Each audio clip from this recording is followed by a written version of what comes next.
Hello and welcome to another episode of the Internal Chatter podcast. Joined as always by my good friend and colleague Sam Coombs, I'm Justin Gaither. Obviously, it's been a while since we've posted an episode, and I just wanted to address it real quick. At the end of a wild 2020, Sam and I decided to take a little break from the pod and spend some time with family and just recharge the batteries a bit. But now we're back, and while we won't be able to produce episodes as frequently, we're as committed to the vision of this podcast as ever. With all that said, we're extremely excited to kick off 2021 with the one and only Steve Gilbert. Sam and I have known Steve since we got our start with the D-backs in 2019, and he's one of the best guys you'll meet. Steve has covered the D-backs in one form or another since the team's inception and is a vault of stories regarding the team and baseball in Arizona as a whole, dating all the way back to Michael Jordan's time in the Arizona Fall League. He's an extremely talented writer and an even better dude, so without further ado, please enjoy Steve Gilbert.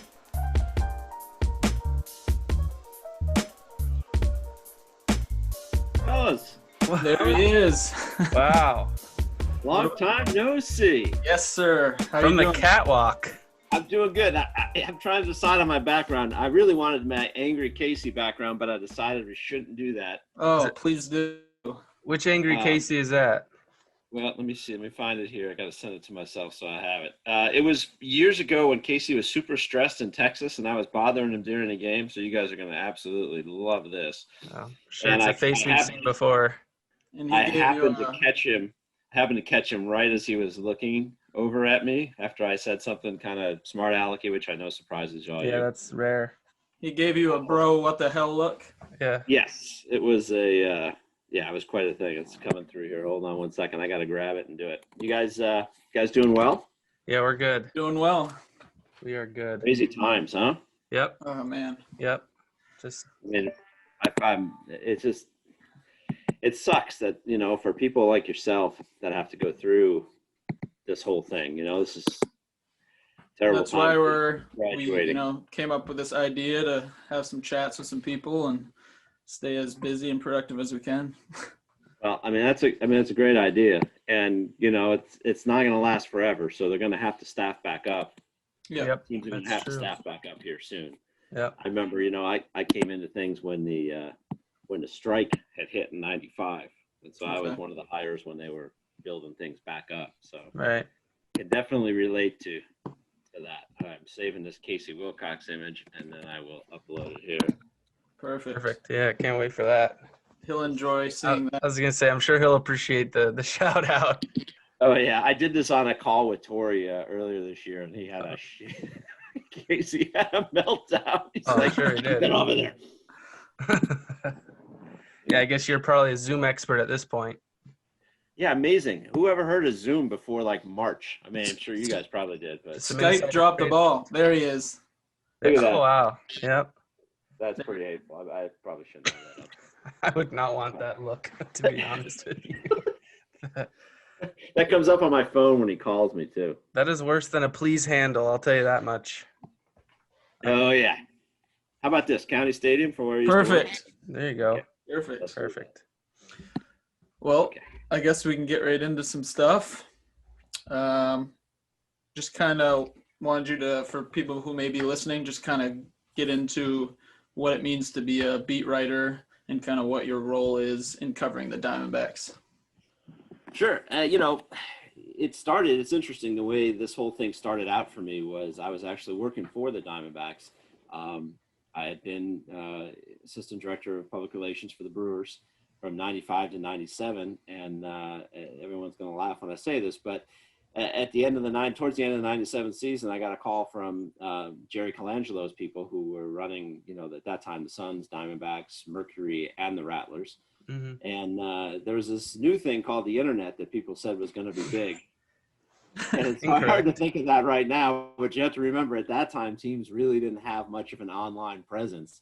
Right. And so it sounded like a good opportunity. It sounded like an opportunity to come back to Arizona where I'd gone to high school and college. So I took that and actually was doing the websites for all four of those teams for the first couple of years until the Diamondbacks in '99 decided they needed somebody full-time, just Diamondbacks focused. So I moved over to the Diamondbacks full-time focused in '99. And then in 2001, MLB.com took over the rights to all the team sites. And so I ended up working for MLB.com, and my position shifted from, marketing and writing the stories and coming up with creative ways to, use our site for marketing purposes, for promotional purposes, to kind of be more of a reporter.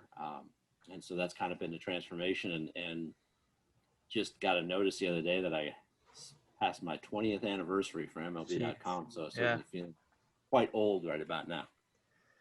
Right. So you kind of talk about coming back to Arizona. You're not initially from Arizona. No, initially from Chicago. Grew up in Chicago, and we moved to Arizona just before my freshman year of high school. So I was out here for high school, and then went to the great university, Arizona State University, and There it is. and there you go. I like it. You can see here. There we go. So, disgraceful Sun Devil basketball. Yeah, which is not having a very good year, but whatever. I won't talk about that. So I went to school out here, and then went back. Just to kind of give you a little bit of a brief history, after I graduated, I had covered the Arizona Phoenix Firebirds for 4 seasons while I was in school, and then worked as their PR director. My last year, my 5th year of school. It took 5 years because I was working pretty heavily during that time. And took an internship then in 1993 with the Chicago White Sox in their PR department. I went to Chicago, and that was a team with Bo Jackson and, Frank Thomas, Awesome. Jack McDowell. I mean, that was a fun, Ozzie Guillen. That was a fun year, and they won the AL West that year, and came real close to the World Series. It was a great experience.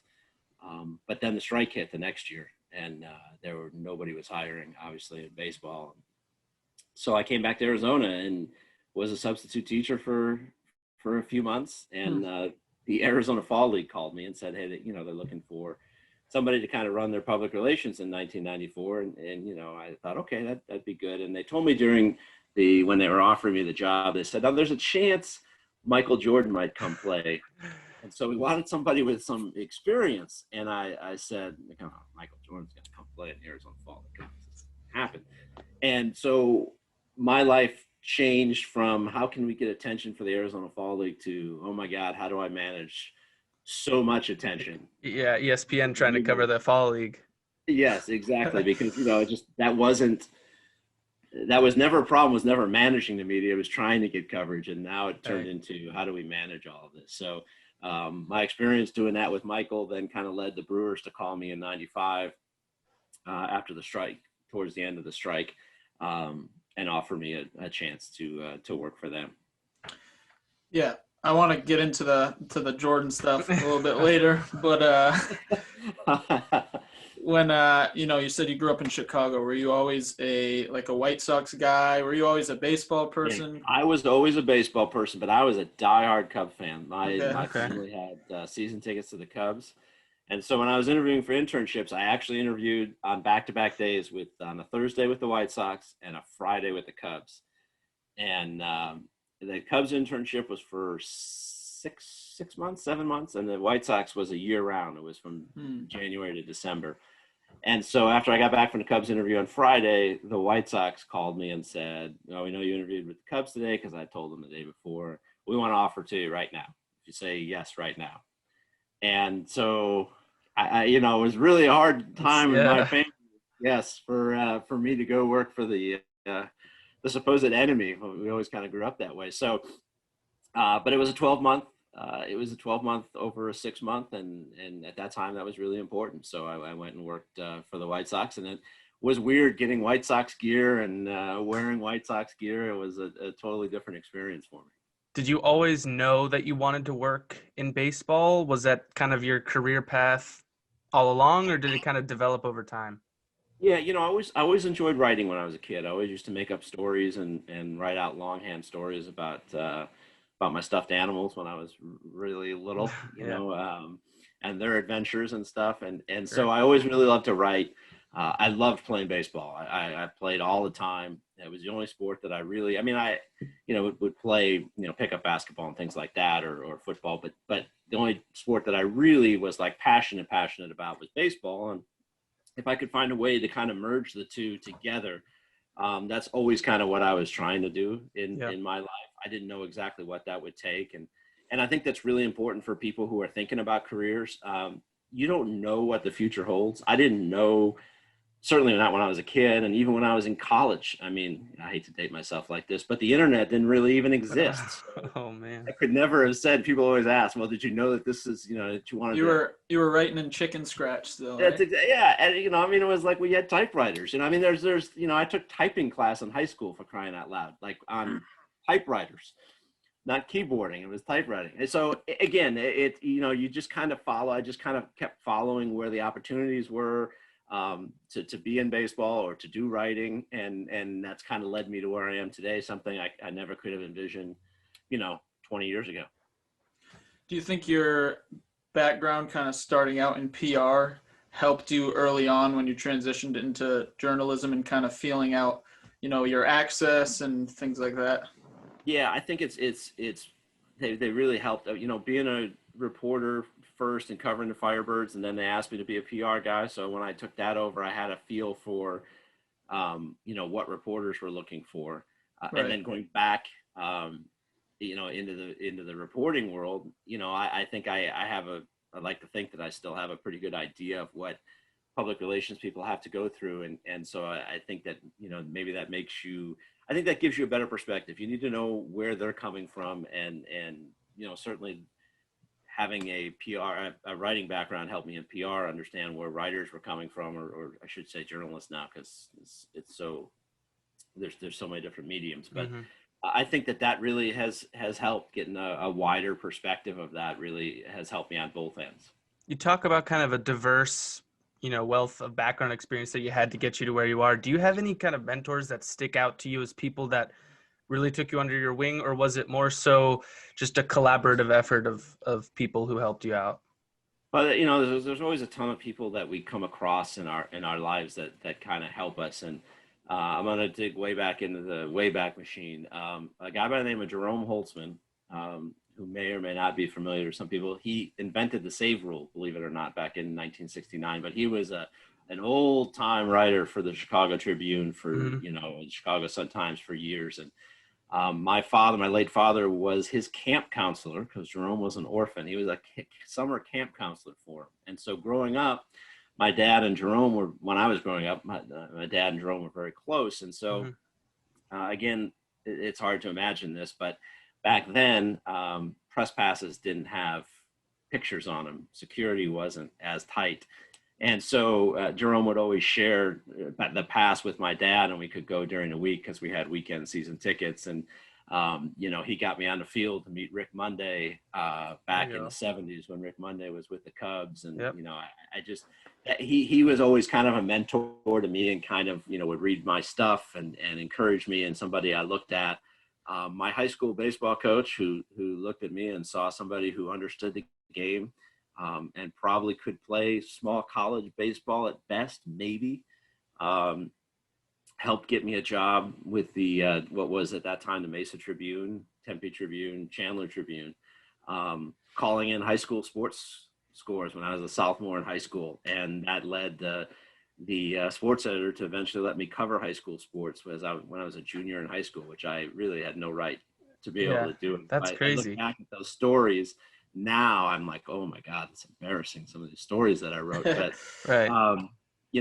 that's kind of those are the kind of people that kind of helped me along. And Terry Francona was huge to me during the Michael Jordan thing, kind of keeping me sane and explaining to me, why there were going to be days when I was not Michael's best friend, and how all that was going to shake out. And so there's been so many people, and I know I'm probably leaving people out, and I hate to do that. There's been a ton of people that have helped me along the way.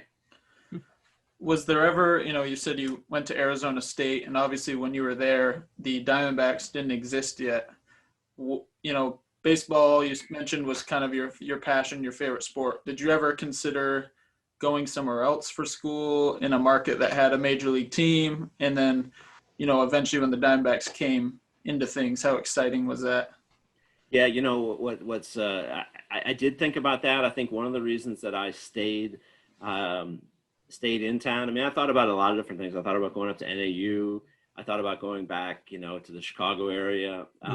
But because I was able to cover the Firebirds during my time at ASU, it seemed to be that was the best kind of way for me to break into everything, or to kind of, you know, get the experience. So that's one of the main reasons I went to ASU and stayed here in town, was because of that.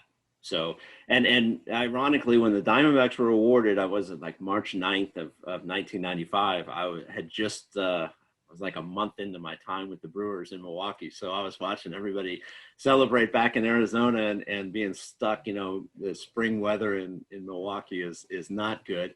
And I remember watching on TV and going, oh man, like it was great to be, I was excited about being part of a major league, you know, PR department, and thankful for that. But I was also thinking, oh man, you know, I'd really like to be part of that, that Diamondbacks organization. And I never knew if that was ever going to come to fruition. I just kind of focused on being a Brewer for 3 years. So kind of shifting now, you finish up with the Brewers, and then that leads you to the Fall League, or was it Fall League then Brewers? Fall League then Brewers. So that Fall League opportunity, obviously, you know, we've seen this picture of you with MJ. Like, how does your relationship develop over time? Like, what's it like when you first meet him? How do you stay composed in that moment? Especially as a Chicago guy, I would assume. Exactly. Grew up watching the Bulls. Yeah. I grew up a Bulls fan, like when they were terrible. Well, like they are now. And you know, nobody went to games and nobody cared about the Bulls, and you know, it was so. I mean, MJ was. Listen, at that point, I had been around a lot of athletes, and so it didn't, that part didn't faze me, but he was on a different level. Like, you could, you know, being around Frank Thomas was a big deal, but it wasn't, you know, because you just get used to that stuff. Right. But so here's the story. I had to go pick up Michael Jordan when he first flew into the Valley, the night before his first practice. So I get this whole, you know, list of facts, by the way. Not an email. There was no email at that time. I got a fax, you know, as to where I had to go at the airport, and this private plane, and just, you know, somebody would meet me there and take me out let me drive out onto this runway to pick him up off the plane, which was, I mean, guys, I'm telling you, it's really surreal when you're driving out, like, in that kind of situation. It just was crazy. And so he gets off the plane. I remember, you know, watching him, standing outside of my car, watching him get off the plane, and it was almost like a cartoon character had kind of like come to life before me. What kind of car were you driving? Okay, so this is great. I had at that time, now keep in mind, I made $900 a month with the White Sox during my internship.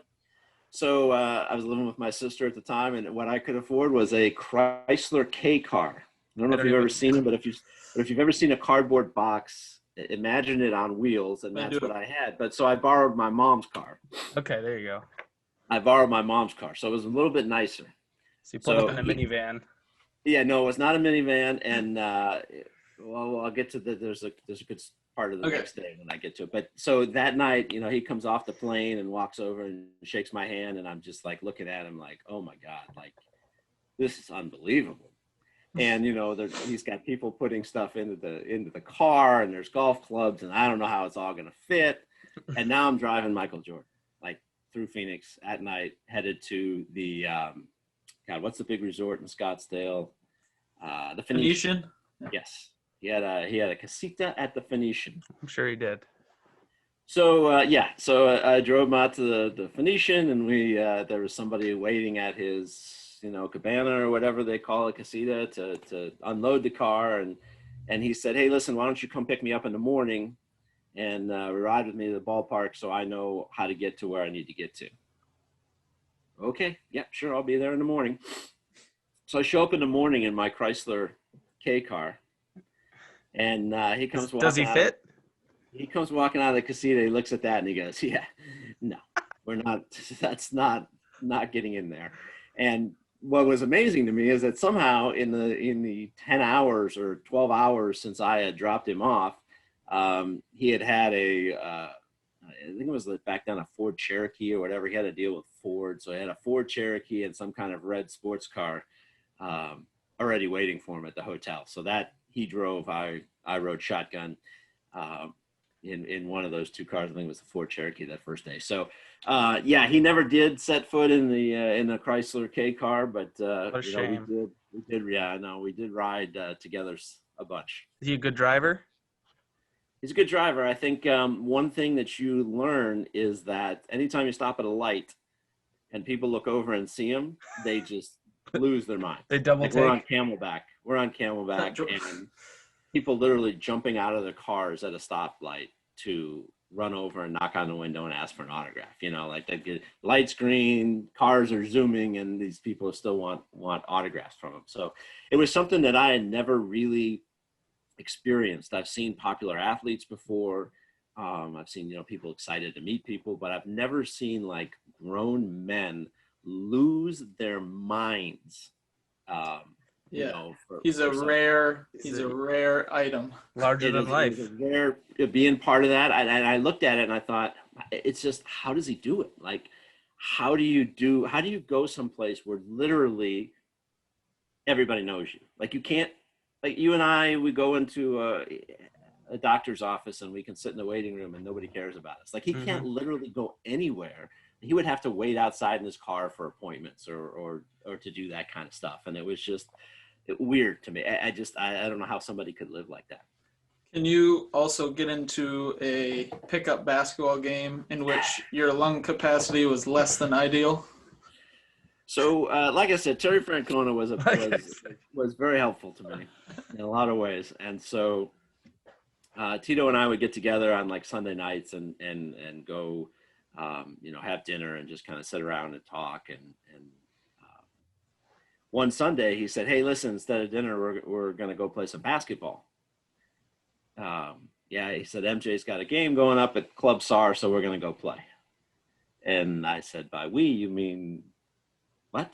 And he said, "Oh yeah, you're going to play. Yeah. Just, bring some shorts and, some sneakers and be ready to go."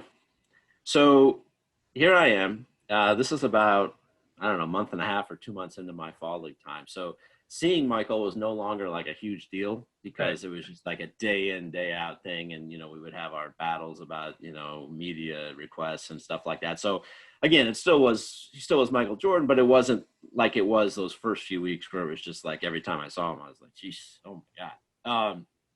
But I remember when I was sitting on the floor of the basketball court at Club SAR stretching, and thinking about the fact that, man, I haven't worked out in months. I'm stressed and busy. And he came walking into the gym wearing his, North Carolina shorts, humble brag, and tank top. Now, that was the first time I had seen him not in street clothes or not in a baseball uniform. And as you recall, in a baseball uniform, he didn't really look like Michael Jordan. It didn't. But I'm here to tell you, when you see him up close in basketball shorts and a tank top, it was a whole other like coming off the plane thing where you're like, oh my God, this is Michael Jordan. And it was the Francona, myself, and his coaches, the five of us against Jordan and some of his teammates. Now we're talking about finely tuned athletes. For sure, yeah. I was covering Curtis Goodwin, who's stolen 40 bases in Double-A over the summer. So I did a lot of hanging on to his jersey. So an athlete. And a real athlete, yes. And again, I had played basketball before, obviously, played one-on-one. I had not really played much 5-on-5 basketball. Mm-hmm. And these are like athletes running you through picks, and they love to run me through Michael for a pick. And because I didn't know you have to slide through a pick, someone moves and I just turn, and boom, I would turn right into Michael. And he would brick put wall. Those big hands. He had those big hands, and he put it on my lower back, and he go, "You got to slide, Stevie. You got to slide through the pick." And sure enough, the next time it happened, I would turn and just wham right into him. So to get to where you want me to get to here at the end of the story is that when we're done, the game's over. We win, obviously. I cannot catch my breath. And I should point out to you that also in attendance at this game waiting to play later, is Derek Jeter, who nobody knew at the time, outside of him being a pretty good prospect because it was 1994. And in the stands with a little camera, because nobody had, these. Oh, I'm holding that up. You can't see it. I'm holding up an iPhone right here with a video thing. Was Nomar Garciaparra, who was a member of that team. So familiar. Again, guys that would later become household names, but at the time were just regarded as prospects. Anyway, I could not catch my breath. Just because I don't know if I breathed during the entire game. I was so nervous. I mean, just the whole thing, playing with him, running up and down the court. The whole thing was overwhelming. And so the trainer takes a look at me because everybody was there. Like, players on other teams were there to watch, and trainer's like, I'd feel more comfortable if we took you over to the hospital and got you looked at. Oh.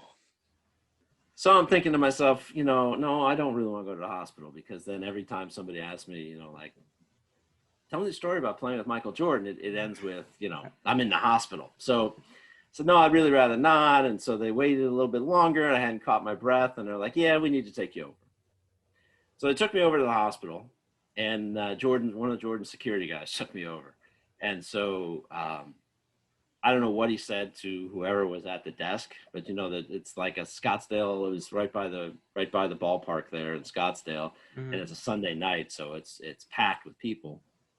Whatever he said to the woman at the desk, all of a sudden I'm in a private room, in the ER, and I got an oxygen mask on, and all these people are coming in. These doctors and nurses are going, hey, you were playing basketball with Michael Jordan? Hey, what's it like? What's it like playing basketball with This is Michael what Jordan? it's like. You'll end up here. And so there's a line by me in a book written by Bob Greene about Jordan's baseball career, and this is one of his favorite stories to write about in the book.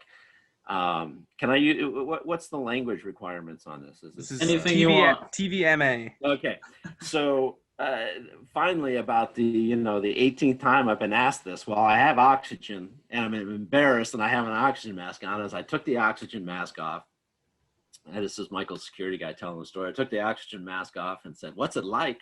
I'll tell you what it's like. I'm in the fucking hospital. That's what it's like. So the next day, I walk into the clubhouse, and like I said, Michael has those huge hands, and he gave me one of these, from across the room, and that was always trouble. That was always, anytime you got the this to come over, it was not going to be good. And so I walked over, and he goes, "You're never playing basketball with us again." In fairness, I didn't really want to ever play basketball with them again, but I said, "Well, why?" He goes, "Because I can't have a good time if I got to worry about your ass keeling over, dying." So I said, "All right." So that was my one and only time that I played basketball with Michael Jordan. Well, I can imagine being nervous to hoop with Torey Lovello in spring training, and then I can imagine, instead of it being Torey Lovello, it being MJ, LeBron. Michael, yeah, any basketball player, let alone one of the greatest. Yeah, it was something. I'm glad I did it now, but at the time I was like, "Wow, what a moron I was!" Because it was just an embarrassing a few hours or hour, however long. It felt like days, but I'm sure it was only like 15 minutes. It felt like it lasted days. Last thing in regards to that, have you seen him since Fall League? And if so, what was that like? If not, do you think he would recognize you still? I have not seen him. I saw him once. I shouldn't say that. I saw him like a few years later when he came through during his comeback with the Bulls. I saw him briefly from a distance because, like I said, at the time then I was working for the Suns doing their website. So I was in the visiting locker room when the Bulls were there, and I saw him from a distance, and he just kind of nodded his acknowledgement. Yeah. I didn't want to be, and one of the things that I had to do in my role was, I took a lot of phone calls for him that were intended, people trying to get in touch with him, and people that thought they were friends with him or thought they knew him or thought that whatever it might be. Sure. And I'd always take these, messages to him, and he would always go, he'd roll his eyes. And I never wanted to be one of those people, and so I never Definitely. tried to make contact with him. Not, and would he remember me to this day? I doubt it, but I would New highly doubt haircut. it. Yeah, now that was one of the things he said to me, and people ask you, well, what'd you learn during your time with Michael Jordan? We were driving back from practice once, and he looked over at me and he goes, "When are you going to shave your head?" And so at this time, I'm like 24, right? And let's face it, it was a comb over. It wasn't like your dad's comb over from like here to here, but it was hiding some things. Mm-hmm. And I said, "Oh man, and he said, Next week. he said, what's the big deal?" He says, "Look at me, I'm bald." And I'm like, "Yeah, but like you're Michael Jordan." Like, okay, you're bald and people don't care. I understand, but you're Michael Jordan. This was actually something I learned from him. He said, "You're missing the point. The point is you have to be who you are. Don't hide who you are. You got to be who you are." And so that always kind of stuck with me. It took me a number of years to shave my head after that still, but it's something I remember today. Yeah. You can always tell people that Michael Jordan told you to shave your head. That's right. It's like a free pass. I kind of want to next get into that 2001 D-back season. What that was like, being at the forefront of covering that team and the fun surrounding it in the city. I think that it was the year that I was kind of transitioning. It was hard to we were still kind of trying to understand what did it mean to be an employee at MLB.com versus an employee of the Diamondbacks. And when you watch that team, when I think back to that time, Randy Johnson would take the mound, and the next night it was Curt Schilling, and Luis Gonzalez was hitting 57 home runs. There was something every night that could possibly be historic. And when it's happening, you don't fully appreciate it as much as you do in retrospect. You kind of always think that it's going to continue, that, the good times are going to keep going. Oh, this is the way it just is. But that was a special team. And Gonzo, tell you a funny Gonzo story. We were in Philadelphia, and it was one of the few road trips that I made that year. We weren't really traveling yet for MLB.com until the playoffs and then the following season. But so I had a rental car in Philadelphia, and I was walking through the lobby of the team hotel in Philadelphia, and Gonzo was waiting. He was going to take a cab, and he said, "Oh, you have a car? Will you take me?" And I said, "Sure." So again, this is really, we're not talking about, no one had GPSs on their phones at that time. We're still using flip phones. And I got a little lost on the way to the ballpark. I'm not going to lie. I'm not the best with directions. And so Gonzo was on the phone, just talking the whole time we were in there. And I got off the highway, I don't know, wrong exit. And all of a sudden, we're kind of like making lefts and rights. And we're in what looks like Rocky Balboa's original neighborhood from the first Rocky. Not and where you want to be. Gonzo's kind of looking out the window. And he turns to me, he goes, "Do you know where the hell we are?" And I think we're a little lost. And he goes, "Man, don't get me killed before we get to the ballpark." So we get to the ballpark. What happens that night? Gonzo becomes like one of only 7 players to hit a ball into the third deck in right field at Veterans Stadium. Yeah. So we go down post game for interviews, and the first thing Gonzo says to me is, "You got to drive me to the ballpark tomorrow. We have to take the exact same route," which was impossible because I have no idea what route we actually did take to get to the ballpark. But no, that 01 team was a ton of fun. And it was such an emotional September and then October, and getting a chance to be a part of that and to be around it. And, I still had an office in the ballpark at that time. It was an amazing season, and something that I'll never forget. Obviously, that season had other implications too. You have 9/11 going on, and that's kind of a storyline as a Diamondbacks fan that you forget that this is one of the few times that, a large part of the country was probably pulling for the Yankees, for that very reason of just kind of that, like the Boston Strong type feeling. But in 2001, as a writer, kind of what was your take on your responsibility with that? And did you guys have any sort of way that you were taught to handle it? Because, Sam and I were both just too young to really know what was going on at that point. Oh, sure, rub that in. You guys were too young to know what's going on. No, it was when we landed, and we had two charters that went to New York for the World Series. The organization did. One had the players on it, the others had staff and front office people, because they took out the whole front office to the World Series. And we landed in Newark, and as you're coming down into Newark, it always was something to look off to the left side of the plane and see the skyline of New York, and to see, the Twin Towers were a part of that. The World Trade Center, it was always a part of that. And this time when we're landing, you could see smoke coming out still from where that area was.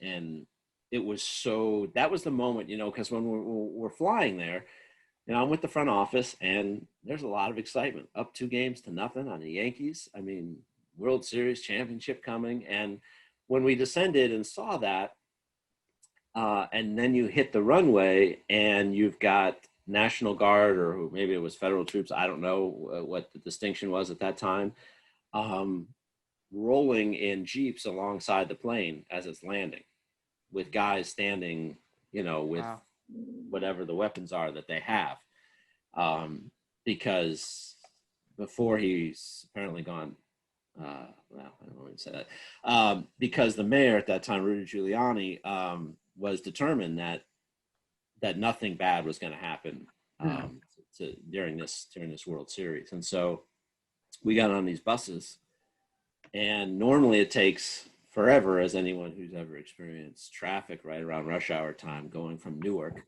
to Midtown Manhattan, where we were staying. But it probably took us 20 minutes because we had a military and police escort. They shut down one of the tunnels, so we could just zip right through it. It was kind of an amazing experience, but it was so just it brought you down, really. When you landed, it just kind of brought the whole thing to reality, I should say. And it was kind of a reminder that while this was still a game, and while this was going to be exciting if the Diamondbacks won the World Series, there was bigger things going on, and having armed guards in the hotel lobby and outside was a constant reminder. And just being in New York, it was just it was a very surreal experience. Mm-hmm. Yeah, I can't imagine that. That sounds incredibly unique. I didn't think of that when you're so used to looking over and seeing the towers in the distance, and they're just not there. Yeah, it was, and again, it's like, because it was all so fresh then. It was like a month after. Yeah. Yeah, just a month after. And so, some of the players went and visited Ground Zero, and, some didn't feel like they could handle it emotionally, and didn't go on the day before Game 3. So yeah, that was there was always that reminder. George Bush threw out President George W. Bush threw out the first pitch before Game 3, which is an amazingly emotional moment. So, you kind of lose sight of it a little bit because you're focused on working, and you're focused on trying to get your job done, and you got to. You guys know what it's like when you're, there's things going on in the field that people might think are cool or whatever, but you've got a job to do, and so if you're not focused on doing that, you got to be focused on doing that. So you kind of, it's more a thing you look back at and go, oh my God, like, what did we go through during that stretch, and how emotional was that, and how, just, it was amazing time in our country that our country was actually at that time very united and very together. Yeah. The moment, when the Diamondbacks eventually won the World Series and Gonzo blooped that ball, as a journalist, where were you located, and kind of what were you observing? We had recently talked to someone at the LA Times, and he was kind of talking about how he was observing this recent Dodgers World Series. Kind of where were you at? What were you looking for? What stories did you have on your mind during that time? Well, I'll be real honest with you guys. And I told this story publicly for the first time like a month or so ago, 2 months ago. Somebody was asking me about it. You're under so much. It was such a stressful time. I mean, MLB.com was still new. We didn't know what we were doing in terms of publishing stories and trying to get stories up. And, it was obviously a crazy time. And I was exhausted. Like there was real exhaustion that had set in over that playoff series. And so when we flew back from New York after Game 5, I showed up at the ballpark for the workout.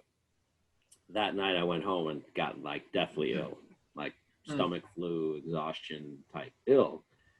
And I was running a fever. Again, without going into details, had the stomach flu. Yeah. I missed Game 6. And so I was very weak the morning of Game 7. And at that time, we had so many people helping cover that they didn't have me right on Game 7 because I was so sick. I had an office at the ballpark, and I was determined I was going to go for Game 7. I was going to find a way to get there for Game 7. And as the game was rolling on, and the emotions of it and everything, stomach was acting up, and so I went back to my office and I laid down on the floor, and I fell asleep sometime in the 6th or 7th inning. And honestly, the next thing I remember is the ballpark shaking. And I woke up and I clicked on the radio that was right on the desk above me, and heard the end of the call from Greg Schulte. Jeez. And went down onto the field. And since I wasn't writing, I just went down on the field and I sat in the dugout and just kind of watched what was going on the field. And then went into the clubhouse afterwards. And I think the thing that always jumped out to me about that was young Hyung Kim, who had endured so much. Yeah. First, what had happened to him in a couple of games at Yankee Stadium, was sitting, in the corner just crying, I think, just in relief of what had happened. And Brian Cashman came into the clubhouse to congratulate people, which I thought was an amazingly classy move. Giuliani came in and congratulated people, which was a real classy move at the time. So to answer your question, yes, I did not see Luis Gonzalez's base hit live. To answer our question, Game 7 of the World Series is no longer the Luis Gonzalez bloop walk-off. It's actually the Steve Gilbert flu game. That's breaking news coming out of this podcast. Yet again, another distinction between real athletes and myself. Exactly. Real athletes during the flu game score huge points and win. Other ones fall asleep. I fall asleep in my office. There you go. That's something.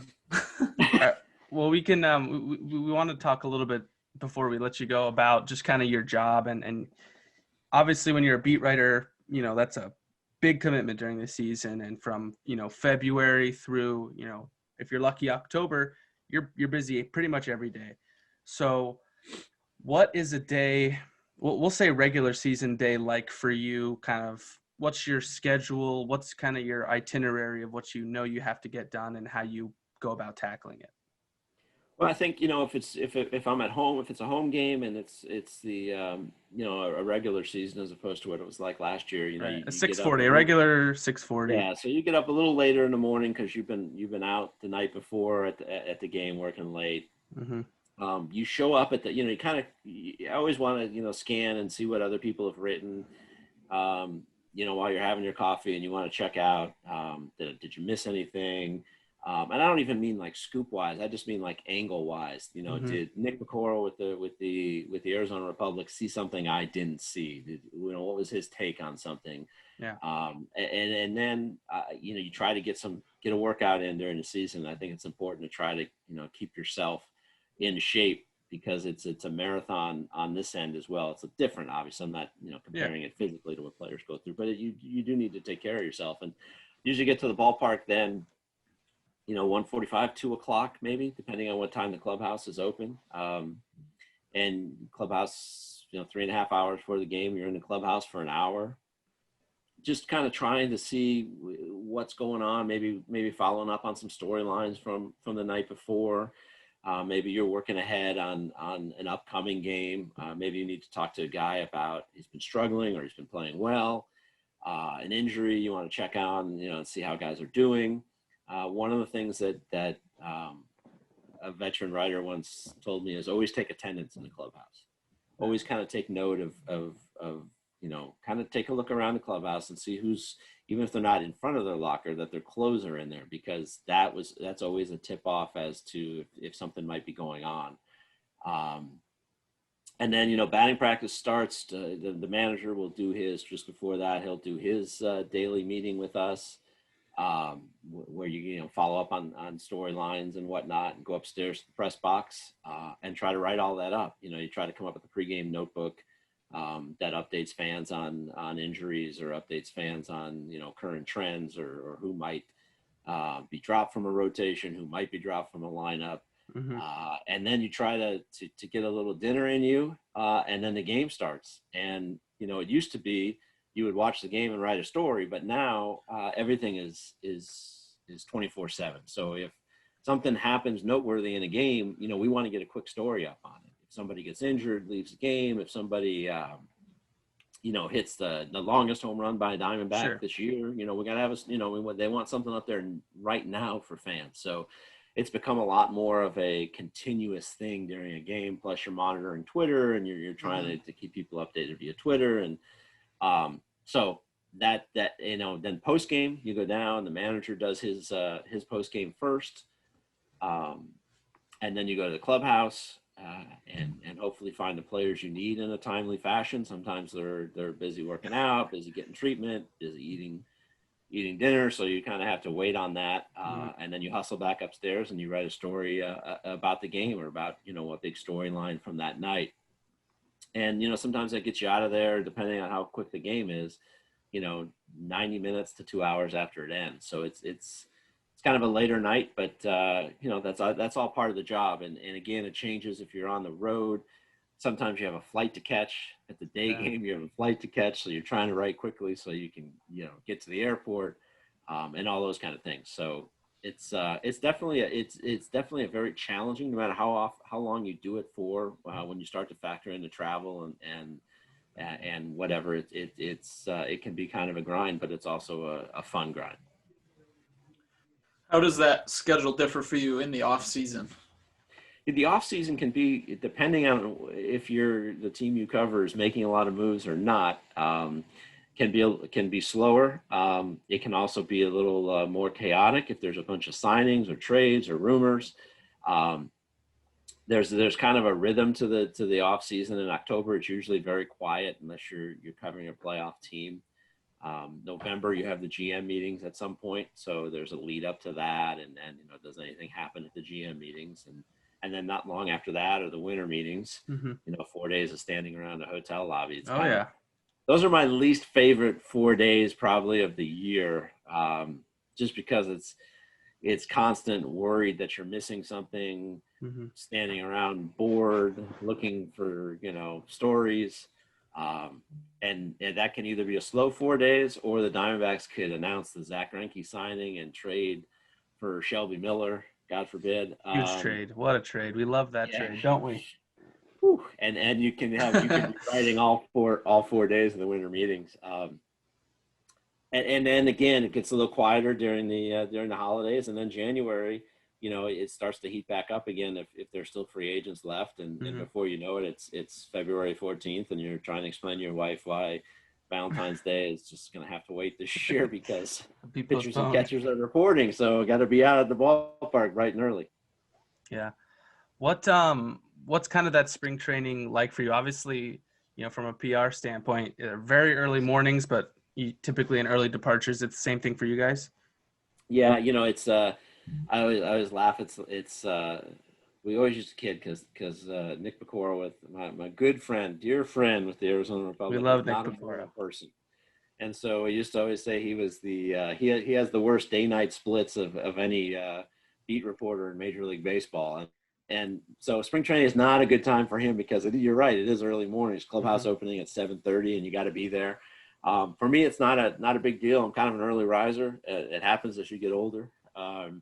So it's nice to kind of get that out of the way, and especially before games start when the days, when the workouts and stuff end around noon, and bang out a story and then get out of there by maybe 2:00. It always feels like a little bit of a vacation. But yeah, those the spring training can be long. I mean, it's 6 weeks of day in, day out. You guys have both done it. You know what it's like when you're there day after day after day. Again, nobody's complaining.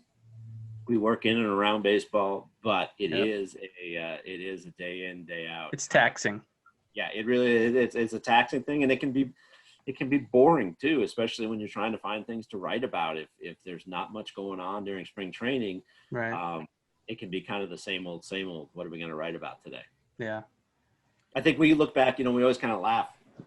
Nick and I will laugh about all the words we've wasted on certain players during spring training that end up having no impact on a team. You're following somebody's injury, or, oh my God, is this guy going to be ready? And who's going to win the 5th starting spot? And whoever wins the 5th starting spot makes like one start. And Zach Godley. Yeah, it's like you're filling space because you have to fill space every day. Yeah. What would you say, is kind of the most important characteristics of someone in your role? As you've stated, it's busy, it's day in, it's day out. You kind of have a unique calendar as you navigate the year. So what are kind of some of the most important things to have some success in what you do?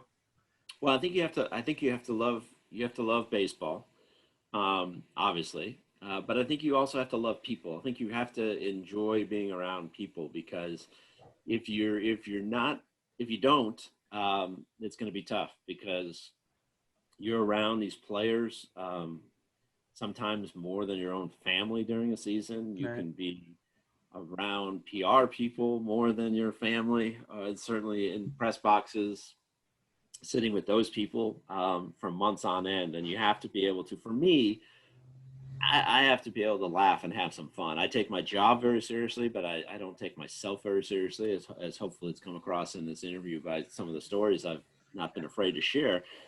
I think we need to laugh, and I think especially over a 162 game season and 6 weeks of spring training, you'll go absolutely crazy if you don't like people, and if you can't deal with different types of people, because in this job you're gonna deal with all ends of the spectrum. In terms of, some people are going to be really easy to deal with. You guys have seen that firsthand. Sometimes you're going to ask players to do things and they'll be like, sure, what do you guys need? And other times it's like you're asking them to crawl on their hands and knees across the country. Yeah, so it's you have to really like people. And I heard somebody once describe when I was in PR, I heard somebody describe a PR person who was really tough for media to deal with as a zookeeper who hates the animals. And I thought, you really got to like people to either be in PR or to be a reporter, because you're going to have to deal with them. And you have to find ways to deal with people that aren't always going to be easy to deal with. What's kind of your tact and approach to, obviously you have to build a rapport with these people, whether it's Tori or Mike, the other coaches, and then also the players. What's your approach typically? Do you have kind of a cookie cutter, or are you really just taking it person by person? I'm going to read this guy and kind of see how I'm going to be able to break down his walls. Yeah, I think one of the things that I do is it feels kind of natural for me. And I don't try to force a relationship on any of these people. Mm-hmm. I think sometimes that can be a problem if you try too hard to build up a rapport early on. Excuse me 1 sec. You're good. Gotta stay hydrated. You don't want to end up in the hospital. Yeah, you go. Yeah, see? That's what I opened myself up to right there. So I think it's kind of a case-by-case basis, and I think you have to kind of let that develop. Some players, your relationship is based more on humor. Some just want to keep it serious. Some like even Zach Greinke. I used to like to joke with Zach Greinke, and every now and again I get that little smile out of him. A little half kind of like, oh, okay, you're funny, but I'm really not going to laugh type thing. Yeah. So I think that's kind of the way that I'm a big believer in diffuse. I try to diffuse tension where I can too, with laughter or whatever it might be. Like I pull back the curtain a little bit, like especially with Zach, you just never knew. It was hard to kind of get stuff out of him. Yeah. And he would get a little testy or something. And so then the next time we go down there, he had said to Nick one time after an interview, he said, I don't know why, but it's always the questions you ask that I say, I don't want to talk about that. And so the next time we go down there, now again, I want to try to diffuse some tension here and maybe help him get a little bit more out of this. So I started off the interview by saying, now, Zach, Nick's been working for the last 3 innings to come up with some better questions for you this time. So let's see how he does. And, right away, Zach kind of gets that little impish grin on his face and he goes, okay, we'll see. And so, you just do things like that because it's 162 games. It's going to be really long. Obviously, I don't joke with players about performance or Sure. You don't go down there, laughing and joking. You guys have seen me. I'm going there laughing and joking after tough losses. I just mean that there are times when you want to have a little bit of humor to just kind of diffuse a situation. He does love a good Arizona sunset, though, doesn't he? He does, and he does love Who doesn't? In the way that the streets are lined up in Arizona. He was a very, very unique person. Who's your probably most memorable player that maybe you're still in touch with, or maybe even in a way of like, man, I just could not get this guy to like me or just talk to me, get anything out of him? Let's see. I'll give you a couple of names of people that I still really, really like. Mike Koplov is a name that people don't always remember, but he was a reliever on that 01 team and just a great guy. And I never forget back before, I had just starting out, I was getting married. It was 04. And our dog was really sick and we were trying to decide, could we afford some of the treatment that needed to happen and how would we do that? And he was a dog lover. And so he had heard about this and he came up to me and he said, hey, listen, if your dog needs surgery, if it turns out it needs surgery, don't worry about the money. We'll get it covered. Wow. And so I never, he didn't end up needing surgery. And so it's one of those things, Mike laughs about it now. He says, well, I've got credit for something I haven't done for the last 20 years. But I mean, that always meant a lot to me. And Paul Goldschmidt's another guy that for whatever reason, we just seem to kind of, hit it off, connect and talk about books and just life stuff. And, I still text with him on a pretty regular basis. Chris Young was a guy that I was close to. Just guys that Aaron Hill, I could, Tony Clark, I could start going down this list, but there's so many good people that have come through the organization through the years. Not many, and I'll say this honestly, there haven't been that many that have been difficult. And not because of me. I mean, we've been blessed with having guys that have been pretty cooperative, and a lot of that credit goes to the organization and the PR staff for kind of emphasizing that they be cooperative with that kind of stuff. It helps that you're playing in Phoenix too. Yeah, it sure does. It's nice to be home for spring training as well. So that's an added benefit. Kind of to start to wrap things up, what recommendations would you have for anyone that's kind of looking to do what you do? Not necessarily even at the major league level, but just in general. Don't do it. No, I love that. When people always go, what advice do you have for people in the business? And everyone always goes, oh, don't get involved in this business. Like, you're not going to make any money. And it's It's the classic. Come on, people. Listen, I would say it's tough. I would say it's tough right now with some of the media companies that are cutting back. But I say if you love baseball and you love to write or you love to be in the PR field or whatever it might be in a front office, then I would pursue that with everything that you have, and follow what it is you love and see where that takes you, as opposed to having a final destination in mind, because you don't know where that's going to lead. Like I said, but no one knew the internet was going to come about when I was starting out. I never could have imagined where I was. I just kind of went along and knew that I wanted to be in baseball and knew that I liked writing and knew that I enjoyed being around people. And so I just kind of every career step was just an opportunity in those realms. So that would be kind of my advice, and just learn from as many people as you can. And just don't ever lose faith, in yourself and in what you really want to do. My final question would be, you kind of touched on this earlier. Do you consider yourself a journalist, or more so do you kind of consider yourself, like you said, do you consider yourself more of a writer?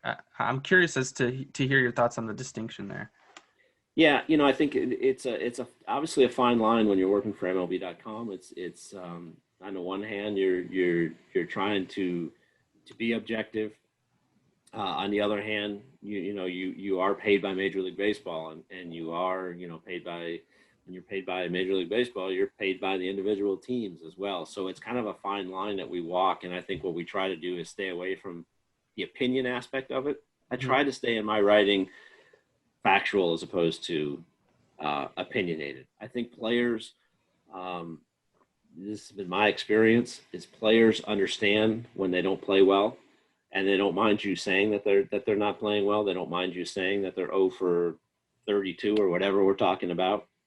I think what they mind is when then you take shots at him for being 0 for 32. If you say, right, Johnny Jones is 0 for his last 32 and has really been, slumping at the plate, he knows he's slumping at the plate. Can't hit an inside fastball or something like that. Yeah, if you say, how is John Jones still in the big leagues? Or, why is he still in the lineup? Or how can they still be doing this? I think that becomes more personal to them. And I think that's when you can kind of, cross a line as far as they're concerned. So in terms of being a writer and a journalist, it's what we found is in our research at MLB.com is that people don't read long stories very often. I mean, you have to really write something compelling. And I'm talking about a broad audience. I know The Athletic has kind of found a niche of people that really like to read those in-depth stories. But from a broad audience standpoint, think about it. We read a lot of things on our phones now, and how many screens are you going to scroll through to read, 1,500 words on the Diamondbacks. And so we've kind of cut back and made shorter stories. And some people look at that and say, well, that's not real writing.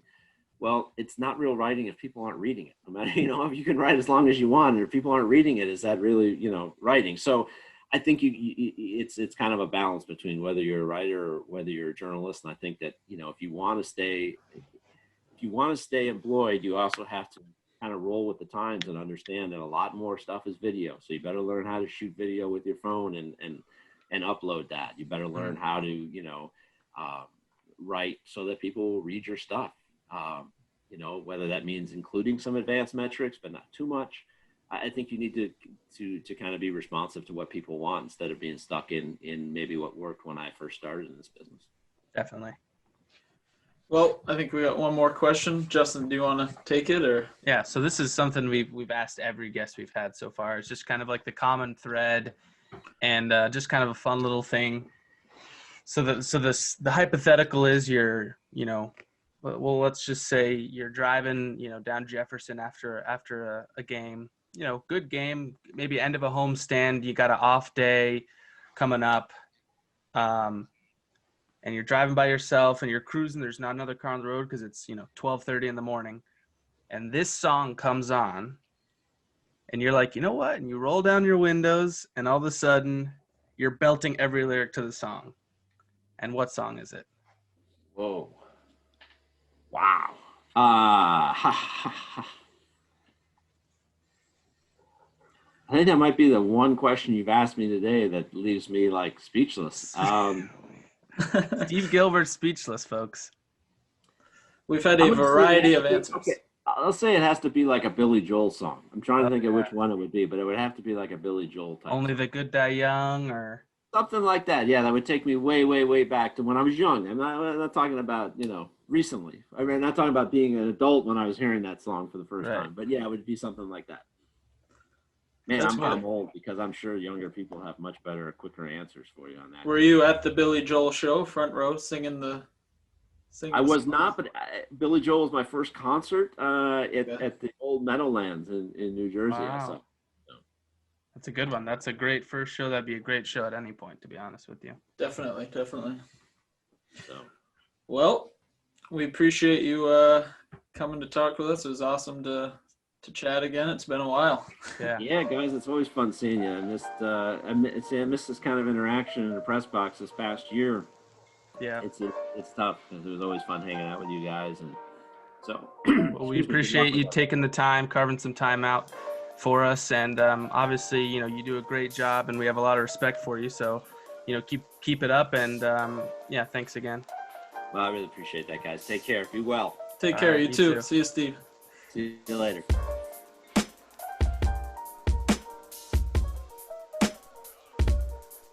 Thanks for tuning in to another episode of the Internal Chatter podcast. I'd like to thank our guest, Steve Gilbert, once again for joining us. I'd also like to extend a thank you to our brilliant editor, Jacob Franklin.